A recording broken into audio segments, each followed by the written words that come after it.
بسم اللہ الرحمن الرحیم۔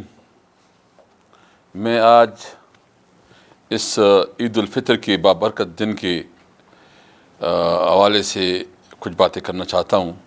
سب سے پہلے تو میرے تمام پاکستان بہن بھائیوں کو بہت بہت عید مبارک ہو۔ یہ آج مسلمانوں کے لیے ایک بہت بڑا تہوار ہے، ایک بہت بڑی خوشی ہے، اور خاص کر ایک مہینہ بعد اللہ تعالیٰ جو ایک تحفے کے طور پر یہ عید ہمیں دیتا ہے، جس مہینے میں عبادات ہوتی ہیں، اللہ کا ذکر ہوتا ہے، اللہ کے ساتھ رابطہ ہوتا ہے، توبہ استغفار ہوتا ہے، رحمتوں کے دروازے کھلتے ہیں۔ اسی مہینے کے بعد ایک خوبصورت تحفہ عید آپ سب کو مبارک ہو۔ مجھے امید ہے کہ یہ عید آپ اپنے لیے نہیں، اپنے لوگوں کے لیے گزاریں گے۔ مجھے امید ہے کہ اس عید میں آپ ان کمزور طبقات کا خیال رکھیں گے جس کی مدد کی ضرورت ہے۔ مجھے امید ہے یہ عید ہمیں ایک نئے پاکستان کی طرف لے کے جائے گا۔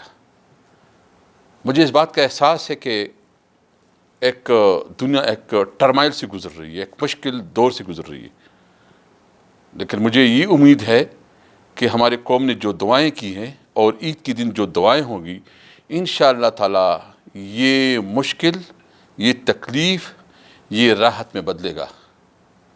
یہ تکلیف کے بدلے اللہ تعالیٰ ہمیں انشاءاللہ تعالیٰ ایک نیا پاکستان دے گا۔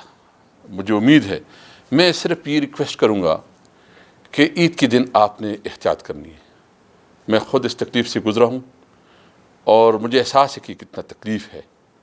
ان لوگوں کے ساتھ ہمدردی کریں جس کو اس تکلیف نے لپیٹ لیا ہے، اور اس کے لیے سب سے اہم بات یہ ہے کہ ان کو آپ اس طرح نہ سمجھے کہ جیسے اچھوتوں کی طرح ان کے ساتھ رویہ ہو جاتا ہے۔ پوری لوگ جو ہے نا اس کے بارے میں عجیب باتیں شروع کرتے ہیں، وہ آپ کے اوپر بھی آ سکتا ہے۔ یہ حالات ہم سب نے اپنے آپ کو بچانا ہے۔ اپنے آپ کو بچانے کے لیے احتیاط کی ضرورت ہے۔ جو حکومت آپ کو مختلف سجیشن دیتی ہے، مشورے دیتی ہے، یا ڈاکٹرز کی جو پروپوزلز ہیں، ہمیں اس بات کا بھی احساس ہے کہ ملک کی اکانومی پہ بھی بہت برا اثر پڑا ہے۔ ہمارے بہت زیادہ لوگ بے روزگار ہو چکے ہیں، کروڑوں کے حساب سے بے روزگاری بڑھی ہے۔ اس کے لیے ضروری ہے کہ لاک ڈاؤن کو بھی ایک طریقے سے مؤثر طریقے سے ایسا چلایا جائے کہ لوگوں کا روزگار بھی متاثر نہ ہو اور لوگ احتیاط بھی کریں۔ سب کچھ آپ کے ہاتھ میں ہے۔ آپ سب نے احتیاط کرنا ہے، اپنی نہیں دوسروں کے لیے۔